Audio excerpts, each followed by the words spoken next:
बहुत समय पहले रामगढ़ नाम का एक गांव था। उस गांव के नजदीक एक जादुई जंगल था।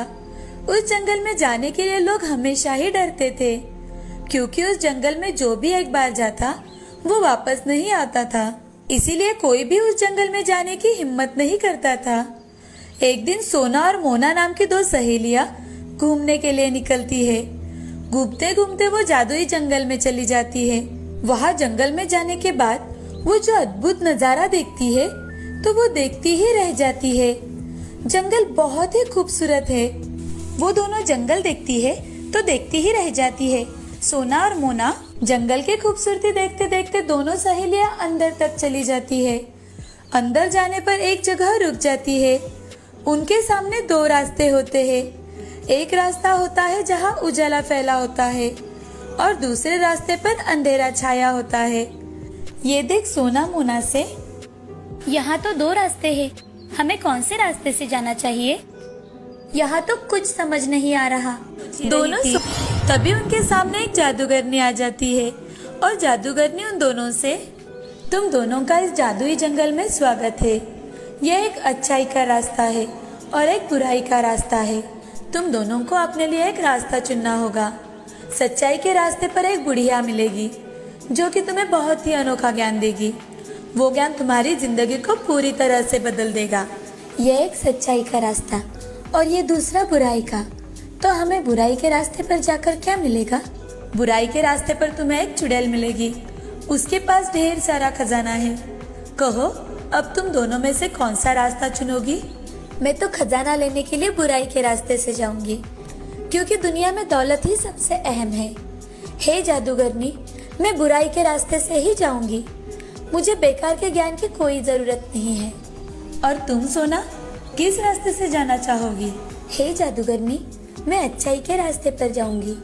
मेरी माँ ने सिखाया है कि इस दुनिया में ज्ञान से बढ़कर कोई चीज नहीं है। दोनों सहेलियां अपना अपना रास्ता चुन लेती है। सोना अच्छाई के रास्ते पर चली जाती है और मोना बुराई के रास्ते पर जाने के लिए निकल जाती है। सोना बहुत अंदर तक चलते हुए जाती है। सोना को बहुत दूर चलने के बाद एक बूढ़ी औरत दिखाई देती है। वो बूढ़ी औरत सोना को घर के कुछ काम करने के लिए कहती है। सोना खुशी खुशी बूढ़ी औरत के सारे काम कर देती है और बूढ़ी औरत सोना पर खुश होकर उसे ढेर सारी ज्ञान की बातें बताने लगती है। सोना उस बूढ़ी औरत की बातें बड़ी मन लगाकर सुनती है। दूसरी ओर मोना बुराई के रास्ते पर चलती है। मोना चलकर बहुत दूर तक आ जाती है और वहाँ उसे एक चुड़ैल दिखाई देती है। वो चुड़ैल दिखने में बहुत ही डरावनी थी।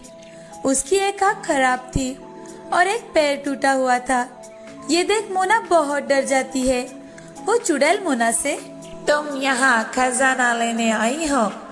इस जमीन के नीचे खजाना छुपाया हुआ है। तुम जितना चाहो उतना खजाना ले जा सकती हो, लेकिन तुम्हें मेरी कुछ शर्तें मंजूर करनी होंगी। चुड़ैल की बातें सुन मोना जल्दबाजी में, मुझे आपकी सारी शर्तें मंजूर है। मुझे तो सिर्फ खजाना चाहिए, खजाना। कहाँ है खजाना? मोना वहाँ की जमीन में खुदाई करने लगती है। खुदाई करते करते वो जमीन में बहुत बड़ा गड्ढा बना लेती है, मगर उसे कुछ भी हासिल नहीं होता। मोना बहुत समय तक खुदाई करने के बाद वो चुड़ैल से, खुदाई करते करते मेरी हालत खराब हो गई है, मगर मुझे कुछ भी नहीं मिला। कहाँ है खजाना? मोना की बातें सुन चुड़ैल बहुत हंसने लगती है और मोना से कहती है, मैंने तुमसे झूठ कहा था। यहाँ कोई खजाना नहीं है। अब मेरी शर्तों के मुताबिक तुम्हें करना होगा। मेरी शर्त के मुताबिक तुम्हें तुम्हारी एक आँख और तुम्हारा एक पैर मुझे देना होगा। तुमने तो मुझे ऐसा कुछ भी नहीं कहा। मैंने तुम्हें बताया था कि मेरी कुछ शर्तें हैं और तुमने उन्हें सुनने से पहले ही मेरी सारी शर्तें मान ली। लेकिन कोई जमीन की खुदाई के बदले में एक आँख और एक पैर लेता है क्या भला? मैं मेरी एक आँख और पैर नहीं दूंगी। मैंने तुम्हें बताना चाहा, मगर तुमने सुना ही नहीं। तुमने मेरे साथ धोखा किया है, धोखा। तुम किसी की बात ही नहीं सुनती हो और मुझसे कहती हो कि मैंने तुम्हें धोखा दिया है। तुम्हारे मन में लालच आ गया था, जिस कारण तुमने बिना सोचे मेरी शर्त मान ली और तुम शायद भूल गई हो कि तुम बुराई के रास्ते पर आई हो। अब मैं तुम्हें नहीं छोड़ूंगी। वो चुड़ैल मोना को पकड़ लेती है और मोना की एक आंख और एक पैर निकालकर खुद को लगा लेती है। अब मोना ढंग से चल भी नहीं पाती और एक हाथ से तो अंधी हो चुकी थी। तुम्हें बुराई के रास्ते पर चलने का सबक मिल चुका है, अब तुम यहाँ से चली जाओ। अपने भले बुरे हालात के साथ मोना उस रास्ते से वापस चली जाती है। कुछ देर चलने के बाद दोनों सहेलियां एक ही जगह पहुंच जाती है जहां से उन्होंने चलना शुरू किया था। मोना ने सोना को देखा तो सोना पहले से ज्यादा खूबसूरत दिख रही थी और उसके चेहरे पर एक अलग ही तेज दिखाई दे। वहीं दूसरी तरफ मोना एक आंख और एक पैर गंवाकर पूरी तरह से बदसूरत बन चुकी थी। मोना और सोना एक दूसरे को देखती है और सोना मोना से, अरे मोना, तुम्हें ये क्या हुआ है? तुम्हारी आंख और पैर को क्या हुआ? उस चुड़ैल ने मेरी एक आंख और पैर ले लिया। उसने मेरी एक बात भी नहीं सुनी। मैं अपनी लालच की वजह से वहां गई थी, मगर मुझे वहां कुछ भी नहीं मिला। और तो और मैंने अपनी एक आंख और पैर भी गंवा दिया। मैं वहां खजाना मिलने की लालच में खुदाई करने लगी, जमीन खोदने लगी, मगर मैंने चुड़ैल की बताई हुई शर्त ही नहीं सुनी और आज मेरी ये हालत हो गई है। ये सब मेरी ही गलती है। मैंने तो सच्चाई का रास्ता चुन के बहुत अच्छा किया। वहां जाकर मुझे अमूल्य ज्ञान मिला। सोना की बातें सुन मोना को खुद की गलती का एहसास हो गया और वो चुपचाप अपने घर जाने के लिए चली जाती है। सोना के मिले हुए ज्ञान की वजह से सोना ने जीवन में बहुत तरक्की की। उसने सभी को अच्छी बातें बताई और सबको अच्छाई का रास्ता बताया। दूसरी ओर मोना ने की गलती की वजह से वो बहुत बदसूरत हो गई थी और इसी कारण उससे कोई भी बात नहीं करता था। उसकी आर्थिक परिस्थिति भी बहुत खराब हो गई थी। अब उसे उसकी गलती का एहसास हुआ था और वो खुद के लालची स्वभाव के कारण बहुत शर्मिंदा थी। इस कहानी से हमें यह सीख मिलती है कि दौलत का लालच इंसान के मन पर जल्दी ही हावी हो जाता है और हमें बुराई के रास्ते पर चलने के लिए मजबूर कर देता है। इसीलिए जिंदगी में कभी भी बुरे कर्म नहीं करने चाहिए। मन में लालच ना लाकर निस्वार्थ मन से लोगों की सेवा करनी चाहिए। लालच इंसान को बुरे कर्म करने पर मजबूर कर देता है। कई साल पहले सूरतपुर नाम के गांव में मनीष नाम का जलेबी वाला रहता था। कई पुश्तों से वो जलेबियां बेचा करते थे। मनीष की बनाई हुई जलेबियां सभी लोगों को पसंद थी और इसी कारण लोग भी बड़े मजे से खाया करते थे। मनीष बहुत ही लालची आदमी था। वो सबको ठगने के बारे में ही सोचा करता था। सबकी नजर बचाकर वो तराजू के नीचे चुंबक लगा देता था। कुछ लोगों के तो पैसे हेरा फेरी करके, कुछ लोगों के झगड़ा करके उनसे ज्यादा पैसे वसूल कर लेता था।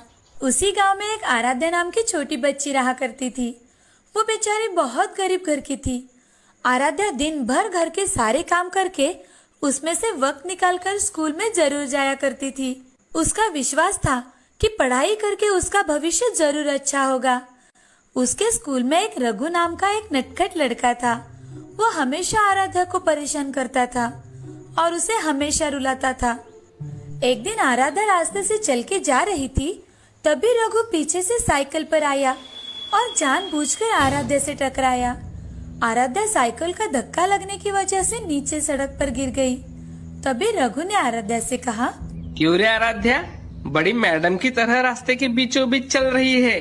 घंटी बजाने पर भी बाजू नहीं हटती हो। तुम क्या बहरी हो? रघु के ऐसे कहते ही आराध्या बहुत चिढ़ जाती है। आराध्या चिढ़कर रघु से, तुमने बेल कहाँ बजाई थी? झूठ मत बोलो। वैसे भी तुम मुझे हमेशा सताते रहते हो।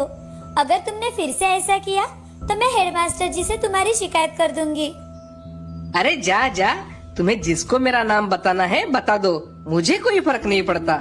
स्कूल तो मेरे दादाजी ने बनवाया है और तुम्हें पता है मेरे पिताजी कौन है? जाओ तुम हेडमास्टर जी से कंप्लेंट करो। रघु आराध्या को फटकारते हुए वहाँ से चला जाता है। तभी आराध्या चुपचाप घर चली जाती है। एक दिन आराध्या अपनी माँ से, माँ, स्कूल के पास सब लोग कुछ न कुछ खरीद कर खाते हैं। मुझे भी खाने का मन करता है, मगर आपके पास पैसे नहीं है ना, इसीलिए आपसे मांगने के लिए सोचती हूँ। आराध्या की बातें सुन उसकी माँ सुमति आराध्या से, हे भगवान, मेरी गरीबी के कारण मेरी बच्ची मुझसे कुछ मांगने के लिए भी सोचती है। ऐसी परिस्थिति किसी माँ पर ना आए। ये 10 रुपए लो और इससे तुम्हें जो मन में आए वो खा लेना। ऐसा कहकर सुमति आराध्या को 10 रुपए दे देती है और वहां से चली जाती है। तभी आराध्या 10 रुपए लेकर बाजार में चली जाती है। वहां जाकर आराध्या एक जलेबी की दुकान के पास आती है। जलेबी की खुशबू सूंघ आराध्या वहीं ठहर जाती है। मनीष दुकान पर गर्मा गर्म जलेबी बना रहा था। गर्मा गर्म जलेबियों की खुशबू सूंघ आराध्या के मुंह में पानी आ गया। आराध्या वहीं खड़ी रह जाती है। तभी मनीष आराध्या से, अरे क्या चाहिए बेटी तुम्हें? गर्मा गर्म जलेबी दूं क्या? आपकी जलेबियों की खुशबू बहुत अच्छी है। जलेबियाँ कैसे दे रहे हो चाचा? तभी मनीष आराध्या से, 1 किलो 240 की, आधा किलो 120 और 1 पाव 60 रुपए की, 10 रुपए की एक जलेबी। जलेबी के भाव देखकर आराध्या मन ही मन, बाप रे, यहाँ तो 10 रुपए की एक ही जलेबी मिल रही है। इस जलेबी से मेरा पेट तो नहीं भरेगा। ऐसा करती हूँ कि ये पैसे लेकर अपने माँ को दे देती हूँ। माँ ने कितनी मेहनत से रुपए कमाए हुए हैं। ऐसा सोचकर आराध्या वहां से जाने लगती है। तभी मनीष आराध्या से, बताओ बेटी तुम्हें कितनी जलेबी दूं? मुझे जलेबी नहीं चाहिए चाचा, मैं तो सिर्फ देखने आई थी। अभी के अभी मुझे 10 रुपए दो, नहीं तो मैं तुम्हें यहाँ बांध कर रखूंगा। उसकी बातें सुन आराध्या बहुत डर जाती है और आराध्या मनीष से, चाचा, मैंने आपकी दुकान से कुछ भी नहीं लिया और मैं आपको किस चीज के पैसे दे दूं? तुम कब से मेरे दुकान के सामने खड़ी होकर जलेबियों की खुशबू ले रही हो और मुझसे ही कह रही हो मेरे जलेबियों की खुशबू लेने के भी पैसे लगते हैं, समझी? मैं कहाँ से दूं चाचा, मैं बहुत गरीब हूँ। अरे मुझे उससे क्या मतलब, मुझे मेरे पैसे चाहिए वरना तुम यहाँ से नहीं जा सकती। मनीष की बातें सुन आराध्या रोने लगी और मनीष फिर से आराध्या से, अगर पैसे नहीं दे सकती तो यहाँ मेरी जलेबियों की खुशबू सूंघने क्यों आई? चलो निकालो पैसे, मुझे सब पता है तुम गरीबों के नाटक। आराध्या रोने लगती है। तभी उसका दोस्त रघु वहां से साइकिल से जा रहा था। वो देखता है कि आराध्या उस दुकान के सामने खड़ी रो रही है। साइकिल एक जगह खड़े करके रघु आराध्या के पास आया और आराध्या से, अरे आराध्या, क्या हुआ? तुम यहाँ ऐसे क्यों रो रही हो? आराध्या ने सारी बातें रघु को बताई। तभी रघु आराध्या से, आराध्या, मनीष जी ने कोई गलत बात नहीं कही। ये तो उनकी जलेबियाँ है। अगर कोई इसका सुगंध लेगा तो पैसे तो भरने ही पड़ेंगे ना। लाओ, तुम्हारे पैसे मुझे दे दो। आराध्या ने रघु को पैसे दे दिए। बेचारे को कुछ समझ ना आने के कारण वो एक ही जगह भूत बनकर खड़ी रह गई। तभी रघु ने वो 10 रुपए के सिक्कों को अपने हाथों के बीचों बीच ले लिया और उन्हें जोर जोर से हिलाने लगा। उन पैसों में से खन खन खन ऐसी आवाजें आने लगी। तब मनीष ने रघु से कहा, मनीष जी, क्या आपको पैसे की आवाज आ रही है? हाँ हाँ, मैं सुन रहा हूँ, मैं कोई बहरा नहीं हूँ। खन खन सिक्कों की आवाज मुझ तक पहुँच रही है। तो आपने पैसों की आवाज तो सुन ली, अब मैंने भी आपको पैसे दे दिए, समझे? क्यों रे बच्चे, ज्यादा नाटक कर रहा है क्या मेरे साथ? कहता है कि पैसों की आवाज सुन लेने से पैसे मिल गए। ज्यादा होशियारी की ना तो तुझे भी दुकान में बांध दूंगा। तभी रघु मनीष से, क्यों?